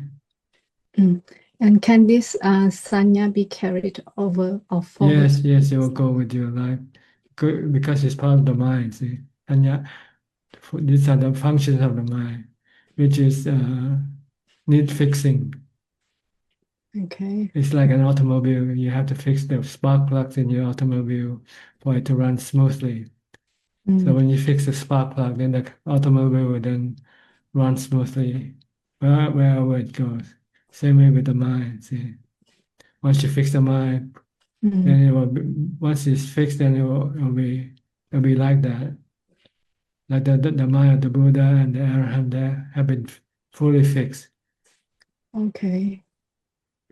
By that, does it mean that until we have the psychic power, that means that fully fixed? No, you don't need the psychic power. You just need samadhi and wisdom to fix the mind. Then we can remember whatever that has happened to us in our previous life. Psychic power is a special bonus power, not attained by everyone, not attained by every meditator. Some do, some don't. Okay.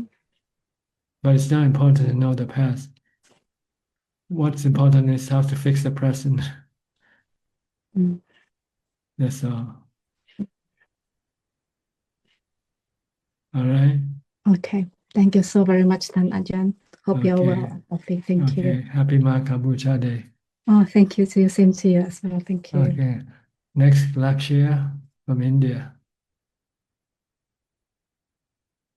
Good evening, Ajahn. I hope you're doing very well. Yes, thank you. And you? Yeah, I'm doing excellent, Ajahn.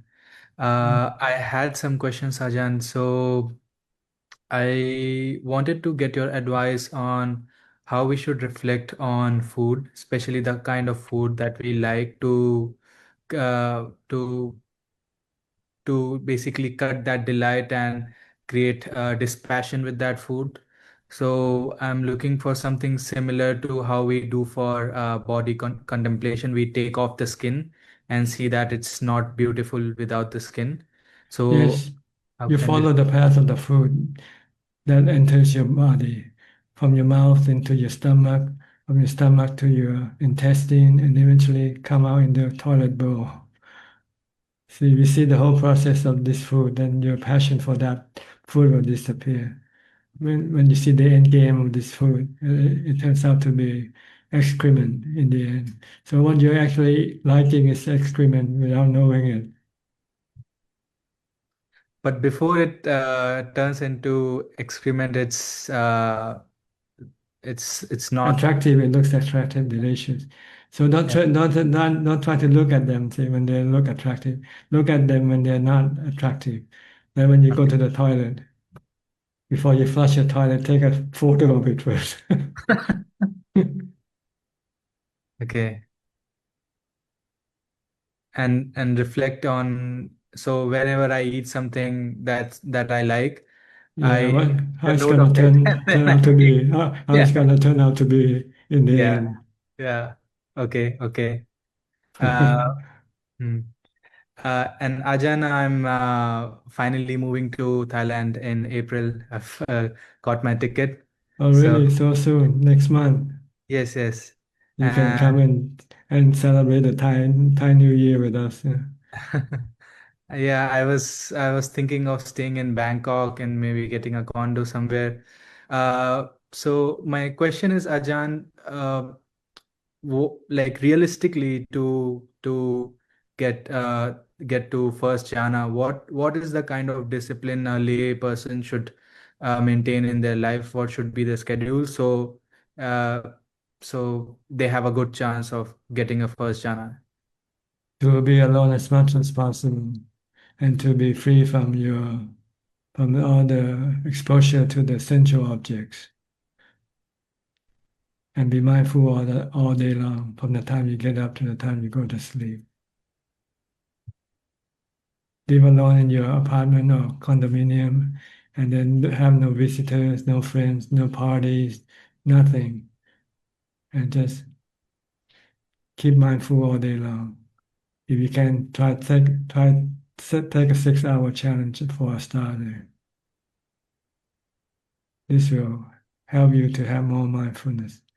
And then when you meditate, you'll find it easier to enter into jhana that way.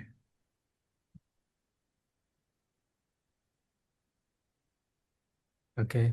And Right. Ajahn, do you like realistically speaking, do you see many lay person getting jhana like this, or like what's the percentage of lay person getting jhanas if the It's practice not of important. The only person you need to know is your percentage is yourself. Okay. Don't worry about the other people, because we are all different. We Yeah. have different aspiration. We have different strength. So it's not good to measure ourselves with other people. We should measure ourselves with ourselves. We should compete with ourselves, not other people. Mhm. If you're not doing well yet, you have to improve yourself more. Keep improving your mindfulness, Mhm. and then eventually you'll reach the goal this way. Mhm. Because if you think of people who are better than you, it might make you discouraged. No, I was thinking more in terms of if people are getting jhanas, then I can also get it. But if it's like Unfortunately, we don't keep any statistics. We cannot realistically say how many percentage. hmm yeah, yeah, All you need is one yourself. yeah, yeah, yeah. Uh, and during this time, Ajahn, I'm also like preparing to move, and then also working on my business to make sure I have good cash flow when I am in Thailand.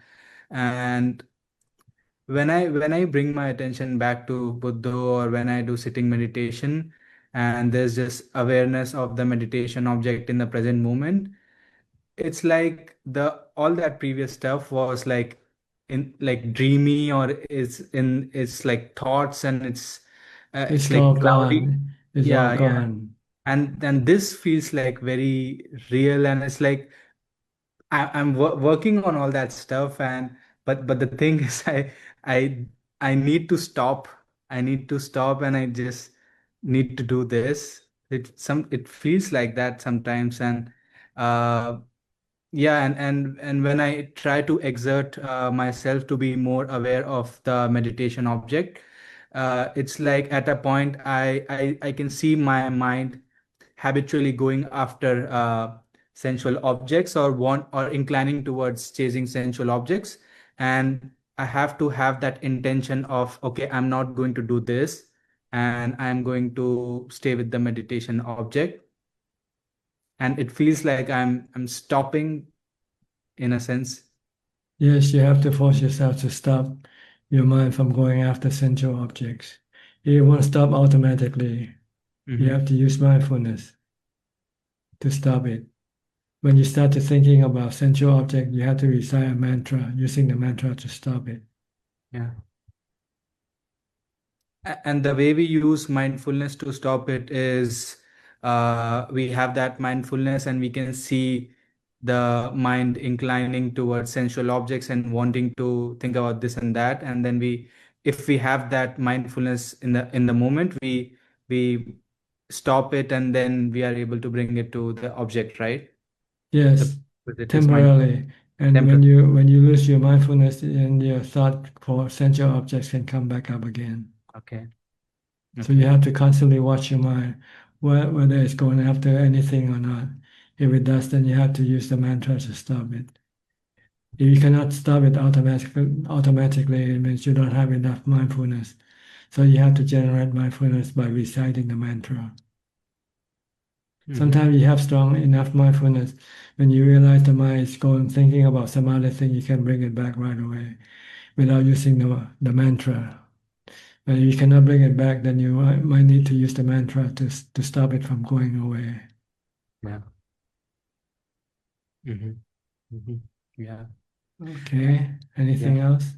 Yeah, and while you were saying this, Ajahn, the previous question that I asked about how many people get jhanas, I think the reason why I asked it is it seems like a very lofty and very intimidating goal, and in that sense, it feels like it's sort of unachievable for normal people unless you have a lot of merit from past lives or you're already a monk or a nun.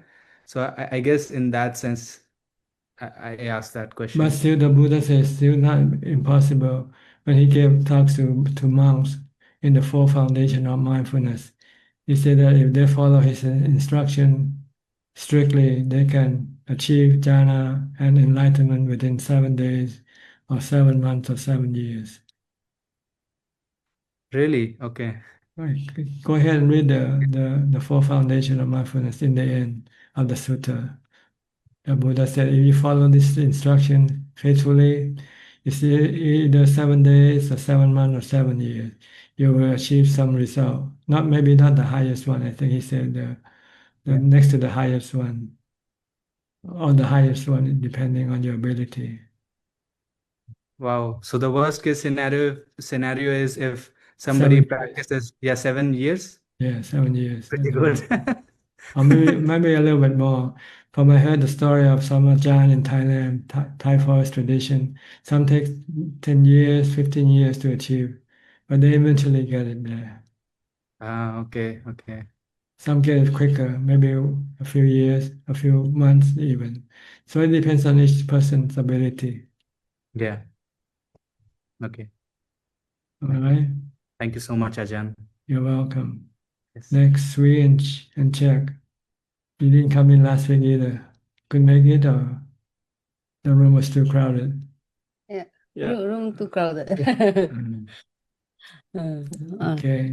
If all things go well, we will see you next weekend, Ajahn. Oh, really? I heard Yeah. the story before, but I'm not sure the date. March 7th. March 7th. Seven, Yeah. yes. Yeah. Yeah. We fly on March Okay. midnight. You won't start in Malaysia first. You come first to Thailand. Yeah, Thailand. We'll go straight to Pattaya. Once Pattaya. Pattaya. Okay, good. So, yeah.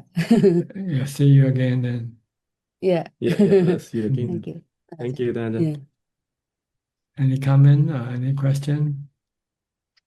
The about the 7 days, I just want to clarify. Is Buddha talking about enlightenment? So like he's talking about The at four least level, level. at least the third At least stage the of third one. enlightenment. At least The third, at least the third. Oh, okay, If okay. not the highest, then the third level, anagami level. Okay. But in order to get to anagami level or to the four enlightenment level, you have to have jhana first. Oh. So it automatically means that you must have jhana before you can become a sotapanna within Yeah. 7 days or 7 years or 7 months, 7 years. Yeah. So you need jhana. You need jhana and then before the 7 days one? Oh no. He's talking about like if you develop what he taught In for mindfulness, you have to have mindfulness of breathing in order to get to jhana. yes. So it's part of the instruction that you first achieve jhana. Yeah. That's part of the instruction. Yeah. Once you The have first jhana, then one. you study the nature of the body, the feelings, and the mind. Then you can become enlightened. Oh. Having understood their nature and letting go of your attachment to them. Okay. Okay, anything else? So far, no, good. Yeah. Thank you, Dad. Still Okay. memorizing In that Satipatthana. case, Happy Magha Puja Day. Okay. yeah, okay. See you then next week. See you. Yeah, see you. Okay. Next, Dr. Priyal and Dr. Indira. You seem to come in late or? Later, yeah, the other time thing, Yes. it's early. So I think there's going to be spring forward soon. So Yes. Have you changed the clock yet? Not yet. Huh? Not yet. Not yet, It's Ajahn. soon, I think. Yes. Yeah. Okay. Yes. Daylight saving time, DST. Yeah. It's very Okay. interesting listening to. It's very inspiring to whenever you think of it. The timeline makes you want to work even harder than Ajahn. Mhm. Time is running out. Yes. Running out. Yes. Our body is like a candle. Once you lit it, it will slowly become shorter and shorter. Absolutely. Yeah. And you feel it as you get older. You feel it. Yeah. Your strength is So- getting less and less. Yeah. So You you find it sort more of. difficult to practice Yeah. as you But get what? older. Yes. And we try to sort of stop, like things we did, we don't do anymore, and we try to use more time for our practice. Yes, That's Ajahn. good. That's good. That's the right way. I think the Buddha talks about time in a sutra text. I just came to my mind. The one person shoot 4 arrows, and there are 4 people who can run very fast. They can pick up all 4 arrows at the same time and come back. But he says that's very fast. Then the sun goes faster than the moon goes faster than that. The sun goes faster. That there are devatas who can go faster.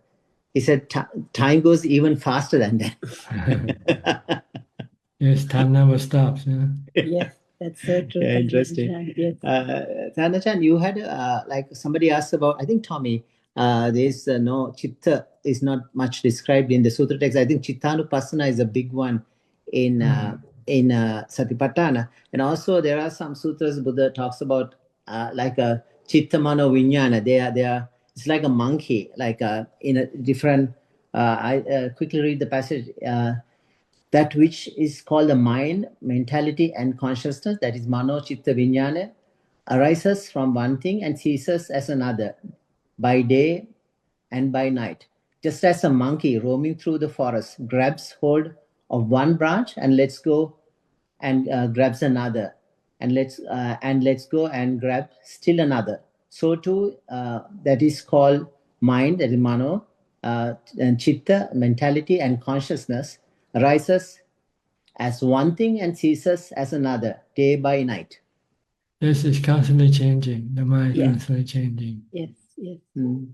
So, is there other 2 stages of the same thing the Buddha is saying here, like a monkey go changing by? Well, the mind had 2 parts. The knowing doesn't change. It's always knowing all the time. But the thinking and the feeling keep changing. Oh, I see. And the khandas keep changing. The Dhamma khanda, Vedana, Sanya, Sankhara, and Vijnana keep changing due to the different factors that cause us to change, like the sensual objects that we are exposed to.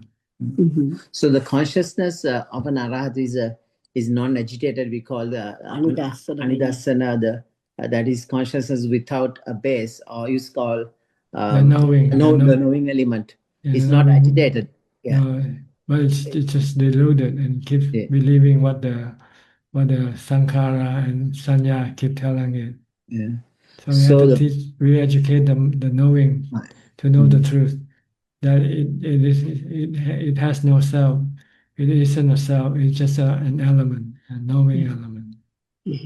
So the regular person, when he dies, the consciousness which has the craving, like agitated, right? So it has to cling on to something. When the arahat dies, it's not agitated. The consciousness, it doesn't have any place to land. So it just like it releases. It's only the knowing element. It doesn't go anywhere once there's no cravings. Yeah. Mhm. It's the craving that pushes the knowing element to go look for a new body. So the consciousness we are talking about in general, based to 6 senses, they are constructed consciousness. That's not the same consciousness we are talking about. The vijnana knowing No, element. knowing what we're talking about is vijnana in the 4 nama khanda, the nama khanda, the vijnana that connects the mind to the body, to the sensual organs. 6 senses, yeah. Okay. Yeah, 6 senses. Okay. But this vijnana keep changing due to the moment to moment, due to the sensual object that keep changing. So when you see one thing, then you see a different thing. You hear one thing, and then you hear a different thing. And when they change, they change the feeling also. And you have good or bad feeling. Keep changing through the changing of the sensual objects.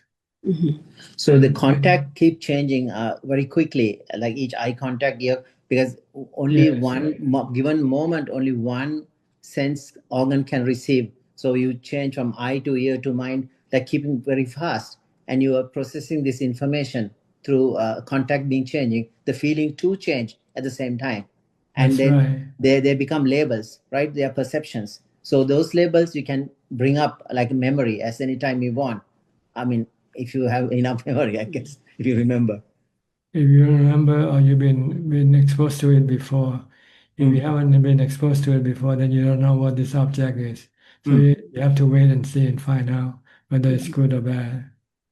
And when you meet a new person, you don't know whether this person is good or bad, right? That's true. So you are trying to, by meditation, you're trying to access this if you can and get rid of the bad and keep make it more skillful, your activities, right? The mind become. To teach the perception to be more comprehensive. Meaning to see both sides of the stories, both sides of the person, not just only one side. We tend to see what we see, and we don't think about what's on the other side of this thing or this person. And the other side is always the downside. We only see the upside of a thing or of a person, but we never think of the downside of this person or thing. So we have to use wisdom to teach us that there's another side to the story, you know. 2 sides of the coin. Yeah. That's so true. So when you like anatta dukkha anatta, when you apply, you see it's because it's permanent. You think it's permanent, so therefore but the thing is, it's going to change. It's going to you're going to suffer because you're clinging on to that. That's and right. it is stupid. Is it not wise to call itself? That's what Buddha is asking. Is it wise? Because, I mean, then in other words, you are creating your own suffering, thinking this is permanent and clinging to that. So if you see that, you can let go of it and not suffer. When he means, well, is it wise to call it itself or not? It means can you control it or not? Control it. If you cannot control it, then it's not self. It doesn't belong to you. That's true. It belongs to nature. Everything belongs to nature, like the weather. I mean, if you think around those, like you can try to not suffer through, right? Because you know everything, all the aggregates in nature, outside or inside, within you, it's the same subject to anicca dukkha anatta. Everything is anicca. Everything is anatta. If you cling to them, you'll get dukkha. Okay, I think you have Ajahn, one question. Now, at the time of death, if you are in a state of samadhi, like that's fine, your consciousness will be in a state of samadhi. But let's say sometimes when at the time of death, people are still conscious and relatives come scream. So then you're still thinking, like, will those things affect your journey beyond? Like, not necessarily. What affects your journey is the amount of good or bad karma you have accumulated in your mind. So the last moment things, it won't have any... doesn't decide where you go high or low. Okay. It's a good or bad karma that you have accumulated so far. Right along. Yes. Yeah. At the moment of death. Okay. If you have more bad karma and good, then you go low. Yes. if you have more good karma than bad karma, you go high. Okay. So the more perceptions, more labels you have on the good side, it's likely to come up with the good side. You're going to go to the good side. Less label, the bad labels you have, more bad perceptions. I think you're going to go on the. Yeah. Okay. Thank you so much, Ajahn, Teruan Sarade. Okay, you're welcome. Next, Gary from Singapore. Namaskar, Ajahn. Just here to pay respect, no questions. Thank you. Okay, thank you. Our last person is Mechi Sophia. Hi. Have we met before, Mechi? Hi. We have, Professor Suchart. I think we actually have met in person at Wat Yannasangwararam. At Wat Yannasangwararam, you came here. When was that? It's been a while. It's been a while since I came. Not that. I mean, a few months. I see. Three, four Where months. Where are you from? I usually say Thailand because that's where I'm based. I see. Okay. So, Where now? Where do you stay in Thailand? Actually, I used to stay in Chayapum. Chayapum. Oh, this is where I was supposed to. I think when we first met, I was based in Udon Thani, and I was trying to find a monastery where I can dedicate full time to serious practice. Have you found one yet? Well, actually, not entirely. It's not easy, isn't it? Yeah, actually, in that sense, I wanted to reach out to May if she's still in the room. But to May, yeah, because she's going forth with the intention to focus her life on practice, on meditation practice. Yeah, she plans to go to Ajahn Martin. Have you been to Ajahn Martin Monastery before? Yes. You have. Okay. And what would you like to tell her? Sorry? What would you like to tell her? Or maybe you should do it secretly. Sure thing. The chat is muted though, otherwise I would have already texted her. I just an invitation to reach out because I found that this is actually a comparatively rare thing for nuns to do. That they go forth with the intention of dedicating completely to practice. So that's a very, very commendable and rare thing, and I'm very, very happy to meet like-minded people. So actually working on co-establishing a place where this is possible, because a lot of places they focus more of the like external appearance or some kind of rituals or songs or flowers and all these things, which I find nothing that the Buddha necessarily taught directly. Yes, maybe my assistant can give you the information that you can contact her and contact and talk to her directly. I'm happy to write an email. Actually, in the sense that would be only my main question. Whether, well, basically, it seems like culturally a lot of people just naturally have this respect for monks and the support for monks. So like how would a Meichi who doesn't seem to, for a lot of people, they don't seem to, well, we don't usually wear a sign around the neck that says I would be happy to have support, and you know, so like what would be the way for a very serious practitioner to get worldly support, especially if one is very withdrawn and focused on practice? Then the social interactions they minimize. So how to even get in touch with the kind of people that would actually be happy to you have to go live and practice. You have to go and live and practice with a renowned teacher, a monk like Ajahn Mahabodhi before. If you go live in his monastery, then you'll be taken care of as far as the requisites are concerned. And then people will know you and see you. And as they find out more about you, then they will be more eager ready to support you once they get to know you, that you're serious, that you're a good practitioner. Well, I mean, let's just say until one's pictures in the National Gallery of Saints in Udon Thani with a QR code with the contact, what would be the way for somebody who is usually quite withdrawn and not so much prone to social interaction? So, like, how would people even get to know one if one is usually Broheta Sunyagaranam and just Well, more if you're really good in your practice, they'll find you, they'll discover you. You don't have to show yourself. They'll go look after you. There'll be people who are spreading the news quietly without you knowing it. So don't worry. What you have to worry is your practice. Try to practice and achieve something so that you will appear different from other people. And then this will be the attraction from other people to you. So keep practicing and achieve something, jhana or sotapanna, something like that. Then people will notice this right away without having to put a sign saying, I am a sotapanna.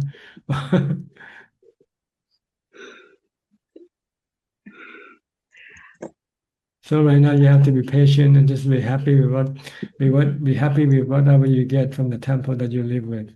You live in.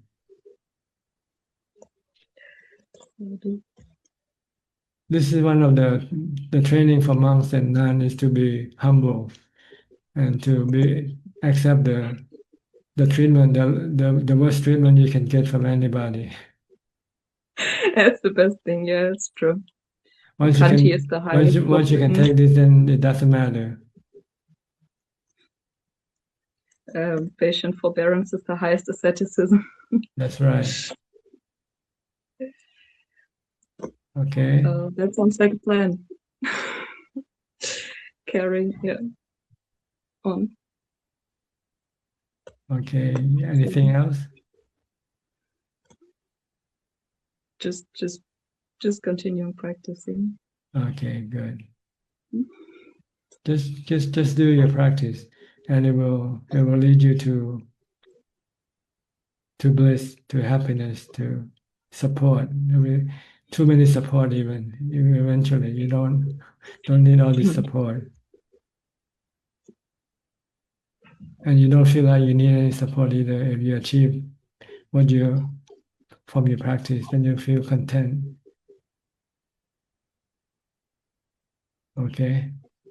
Well, one does need food sometimes, and sometimes people seem not to be very aware of that.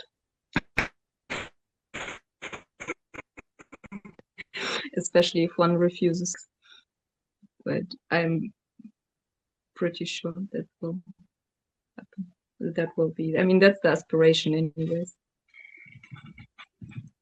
Can you repeat again, please? It just seems that people don't really expect Meiji or women in general to actually be serious about practice sometimes. So I was making a bit of a bad joke about the fact. I mean, it's not really a joke. It's just my experience that people. One does need food to survive long enough to attain to arahantship, or so you have to even for 7 years. Then you have to rely on the monastery that can support you first. So you have to go live in a monastery that can support you with food and lodging first. Absolutely. Like when I became a monk, I had to go look for a monastery to live in and practice. And I found Ajahn Mahabu's monastery, and I just rely on his reputation to exist. Actually, people came to give food not to me, but to give to Ajahn Mahabu. But there was too many food, he will then share it with us. Then we just have to be happy with whatever we are given. That's all. Absolutely, yes. So try not to be choosy with the 4 requisites. Just take whatever is given. Be happy, be thankful for whatever you get. Absolutely. Yeah. You need them just for your survival, that's all. You don't need them for your happiness. your happiness, you have to rely from your meditation practice.